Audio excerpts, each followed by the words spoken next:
All right, you guys, this is a bonus general message part 3. We have not had to do 3 parts in a very long time. So this is kind of wild, but we were like at that critical moment. If you didn't watch part 1 and part 2, you'll definitely want to do that first, or you're not going to know where we are, because I'm picking up right where we left off instead of some massive recap.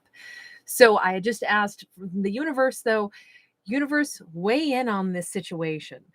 And the universe says, think long and hard about things. This is the universe's advice to that Queen of Pentacles, who is now receiving some return, some message here from what seemed to be a King of Swords, who was hedging bets and not being honest about it, was putting two amazing queens in competition with each other without telling either of them, who then intentionally said no thank you to the Queen of Pentacles cup that she had offered. In fact, they just went silent and got all grumpy about it, because they wanted to first see how things were going to be, or they, not even that. I think that they wanted to be with the Queen of Wands first and then still get to be with the Queen of Pentacles. And for some bizarre reason, they felt entitled to do that. And now they got kicked to the curb by that Queen of Wands. I guess I'm doing a recap right now, aren't I? And they go, I know who I was really supposed to be with, who I'm really happy with, who's really my Two of Cups. I want that Queen of Pentacles. So they're coming in, and the Queen of Pentacles is in a terrific space, her head space, her heart space. She looks amazing. Her life is amazing. And the universe is saying, Queen of Pentacles, think about what's been going on in the time that this king has been gone in your life. Think about it. Have you been less stressed without them in your world? Think about it. Have you actually, what did they bring to your life before that you were really missing? If they're coming back in with an offer to you now, first, Queen of Pentacles, ask yourself, where was all the joy that they brought into your life? Have you been missing that without them in it? This isn't even about like, oh, are they a liar? Are they somebody that we shouldn't be with? This is more like the universe is saying, Queen of Pentacles, break it down and ask yourself different questions. This person is coming in to make an offer to you, but in the time that you've been without them, it's been silent. You haven't had anything from them, no communication, no support, no nothing. Has your life been more stressful or less stressful without them? Did you feel like you missed an opportunity with them? Because what did they bring to the table? This looks like there was some stress. Just because that Nine of Swords, it's sideways. It's asking her to contemplate it. The universe won't try to tell a character how they feel. The universe asks characters, at least in my storytelling, okay? And remember, this is all fiction. This is just how I choose to tell a story, because I try to stay as open-minded as I can, even though I'm very opinionated about our characters sometimes, okay, all the time. But this story is like, oh my gosh, I love the fact that right now we're placing simpler questions for our Queen of Pentacles. We're posing simpler questions for her to ask herself. So it's not about who's a villain and who's a hero. It's about, do you think that this character is your emperor? Why are they sideways? If her answer is, I don't know. Two of Cups is in the reverse. I think that the universe is saying, remember, you thought that they were a false twin flame, but you also thought that you were stuck for a while. So what part were you stuck on? The universe is encouraging our queen to dive deep. And actually, let's ask our Queen of Pentacles if she can answer those questions that the universe is posing to her. I think those are great questions, though, that have come out for this. But the universe is saying, remember, you decided, and this was, if you watch part 1, you'll know what I'm talking about. She thought, well, they're not my happiness. They're not my Two of Cups. Now, this masculine is coming in saying, now I know that you're my Two of Cups. You're my happiness. But remember, she had said, oh, that was a false twin flame. That was not my person. I've forgotten about them. I've been living my best life. I've been doing much better. But the universe says, why did you think they were a false twin flame, though? And then what are you stuck on, either right now, or if you had any energy surrounding this that was stuck energy, what was that about? And they're giving her a chance to evaluate this quietly and softly. I've got cards everywhere because I left all the cards out that have happened in part 1 and part 2. And now here we are in part 3. Fresh deck. Okay, so what is it that she's stuck on, if anything? And we've got a 7 of coins here. 7 of coins is, it's all about growth. It's all about time invested. It's all about 10 of cups and the Hierophant. So what she's been stuck on in her mind is, the universe says, but you did think that they were a false twin flame. So where has your mind been stuck? And her response to that is, because somehow, some way, someday, I always still thought that person was supposed to be who I ended up with, that they were my long term, that they were the person that I was supposed to marry. I always thought that. So even though she's saying, her heart is like split in half here, because she's saying, I moved on from them. I told myself that they were not my twin flame, but then I was still stuck because somehow I could still, when I knew them, what I saw was forever with them. I saw them as my marriage partner. I could envision the life we were going to live together, the house we were going to build together. So they might have really sold her a bill of goods, possibly. They spoke about all of this with her, but then disappeared and didn't actually accept a genuine offer. I don't know. Queen of Wands and the Lovers. So she's saying, but where I'm really stuck right now is that I genuinely believed that we were supposed to be together. But then it turns out they thought they were supposed to have that with somebody else. She's almost saying, and I knew that. I knew that they went to somebody else. I did know that. She's answering like very raw and very honest to her own self. In both capacities, she's saying, where I'm so stuck is that I want to tell them, oh no, you couldn't be my person, because I already knew, I sensed it. How did she know? I knew that you went to someone else, she's saying. Or I knew that they went to someone else, right? 10 of Swords, 8 of Wands, because all of a sudden I didn't hear anything else from them. And it was a brutal kind of an ending. And maybe I even said something and said, is this what's going on? And they just went silent on me. Something along those lines. It was some complete, like, full stop, no more communication. Whereas there had been communication, then there was nothing. So she's saying, I knew that there was someone else that they went to. And yet it's so difficult because I had seen forever with this person. So she very sincerely believed. Why did she believe that they were her person? Why did she see that forever with them? The World card, the Queen of Pentacles. It could be because she was ready for that. She was at a place in her life where she was so ready to be a Queen of Pentacles to someone full blown. She wanted that life. She wanted to be, married and have a whole world that she was going to build. She was like, well, I thought that I was really ready to be starting that new chapter where I was married and I built something with this person. So hold on, because what she's doing is she's getting more and more honest about this, saying, I met them and I felt ready to be in that kind of a commitment. She didn't say, I fell so madly in love with them. You notice that didn't come out. It's that she was ready to be building a forever life with someone. That's what she was ready for. And she met them at that point in time. And she was, awakened to this concept that I wanted to be in a relationship with someone.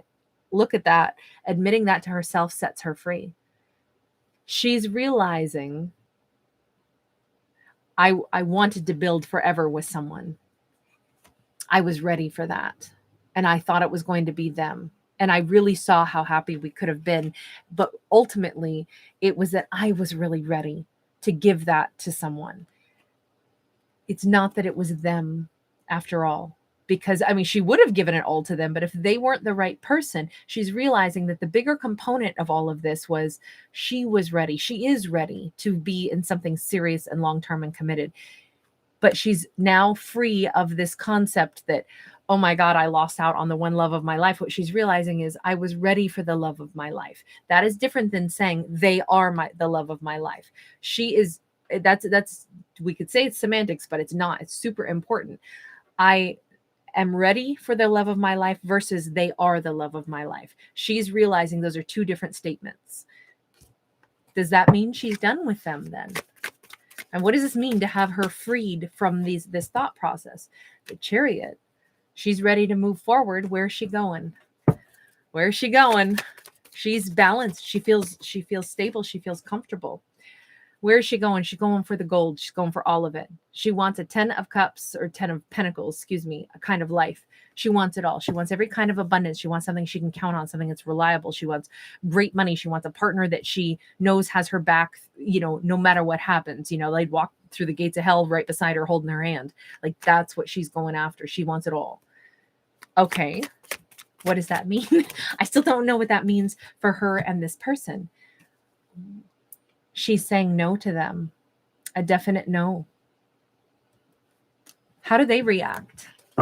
That Five of Swords is energetically, please step back from me. It isn't you. Thank you for showing up in my world and making me face this reality so that I could determine, is it you or is it not? How do I really feel about something? How do they feel about this? They feel like a fool. They feel like an absolute fool. They mess things up with her. And do they really think that she's the one for them at this point? Yeah. The Sun. Although that's crazy because the Sun and then the Three of Swords in the reverse. They might think she's the only one that could ever heal this. On the other hand, they might be saying, okay, well, then I guess if you don't want me, it just means that it's somebody else I'm supposed to be with. I mean, this person was pretty selfish and pretty shallow, but then we saw them needing to mature. If they matured at all, I don't know. This could go in a lot of different ways. Can I get more clarity on this? Because it's too many this or that that's in my head. Four of Wands. Hold on. Are they saying, I'm positive? Five of Wands, Five of Cups. She is saying to them, no, I don't want this with you, but I am absolutely positive now about what I do want. And I said, how do they respond? And it's with the Fool. And then how do they feel about this situation? And it almost looks like they're fine with it. And they are so shallow that they hop off into the sunset and they go, well, you know what? As I think about it, what I know is really she is brokenhearted about me. Is that possible that this person is so freaking shallow that they still insist that they just know? Because that was an issue before when I was like, oh my God, in part 2, I was like, wow, this is so cringy that this person really had such a bloated sense of their worth that they thought everybody wanted them and everyone was going to be sad over them. It's almost like, look, this is a possibility in this fictional story that this character continues to be the same bloated, self-indulgent, arrogant fool. I'm so sorry. I am so sorry. If they I picture them skipping, as we see the Fool doing here, skipping off, da, da, da, da, da. Okay, so she rejected me. I mean, I came in and I said, you're the only person that could ever make me happy. And the Queen responds with, I'm thinking long and hard about this, and my answer is no. But man, I do know what will make me happy, and I am so ready for a great life, and I know I'm going to have the greatest life with the greatest partnership. Thank you for letting me know it definitely isn't you. I didn't miss out on an opportunity, and there's no part of me that's going to have to think back and wonder. So thank you, but bye-bye now. And they go, okay. And they skip off into the sunset well, at least I know now that I don't have to be brokenhearted because I'm going to be super happy with somebody else. I'm going to meet some other awesome queen. I got turned down by one, got turned down by the other. But you know what? They probably still want me. That's what this comes across as. That is crazy. This person is everybody wants me. I'm so hot. That is the way this is coming across. And then the Temperance. I find this a very confused individual.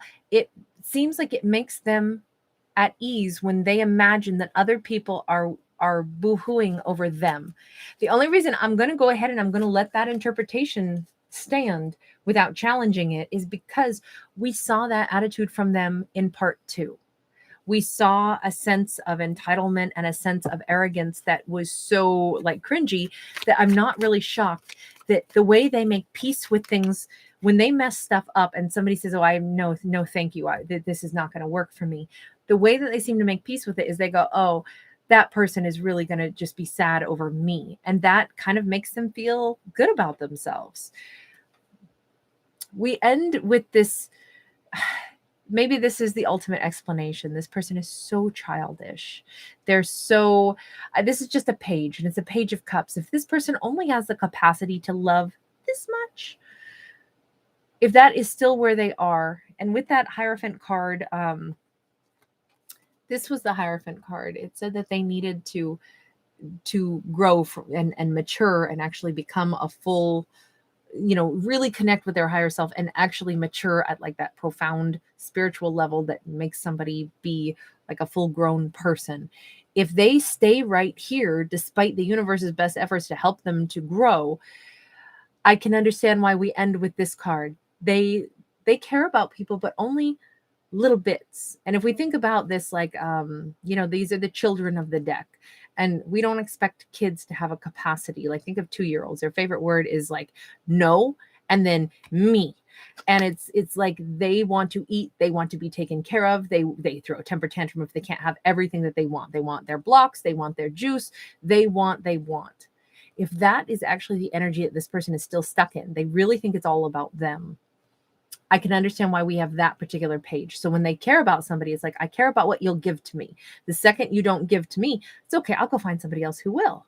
That's kind of the vibe that I'm getting here. I don't feel like this is I'm sorry. I feel like they are ready to go off and have some other new adventure to go find somebody else who will make them feel special. And so where does our Queen of Pentacles go? Queen of Pentacles, 10 of Wands, 7 of Swords, Hanged Man. She basically says, oh my God, that finally, and if you saw part 1 and part 2, you saw that she was like totally wrapping up. We had a 10 of Wands for her where she was putting the final capstone on a pyramid. And it's like, this person was a false individual, and it really has, at long last, I'll never think back to this. This totally wiped the slate clean. This is a wrapped up, finished storyline for her. She doesn't have to think back to this person. Were they truthful? No, there's somebody who hides and they do whatever they're going to do, but she doesn't have to think about it anymore. It's not a part of her world. It's not a wound that she carries. She's lighter now. She's so much lighter, and she really gets to have a happy life. What happened with that Queen of Wands? Because that Queen of Wands was an awesome queen also. What happens in her life? Knight of Swords and 3 Wands. She moves on also more swiftly without the heavy baggage of this person that is burdening. And what happens with them? That's our final card. And then we're going to leave this one alone. What happens with them? We have got an 8 of Coins. We got the 3 of Cups. Well, they keep finding more options. They live kind of a life that they go work. They put their effort and work into multiple connections. This is just their MO. This is just how they operate. This is someone who maybe that's always how they want to operate. That is the thing that makes them happy is, a perpetual player, a perpetual, that's what they put their effort into. Like, we can work on anything in life. Whatever we work on is going to be the thing that we develop. They like to work on multiple. Maybe they always put people in competition with each other, and they think that it's really fun. Sometimes we don't get great stories. I'll be honest. Sometimes we don't. And this is an example of a really not great story, but it was what it was. But at least those queens move on, and hey, they do the life that suits them. Like, everybody chooses to be who they want to be. And I think that was the overarching message, is everyone chooses to be who they really want to be and acts according to who they really are. And I think we saw 2 queens that are very content going their own way. And we saw this person content going their way as well. So interesting. Maybe you could say it was a waste of time because these characters were not supposed to all be together, but they all learned how to separate and go different ways. And I think that's a beautiful thing. All right, guys, I'm going to leave this one here. I hope that you enjoyed the effort, if not really enjoyed the actual characters. But thank you for being a part of my world. Thank you for rolling with these complex stories. Thanks for giving it a thumbs up and subscribing. Bye.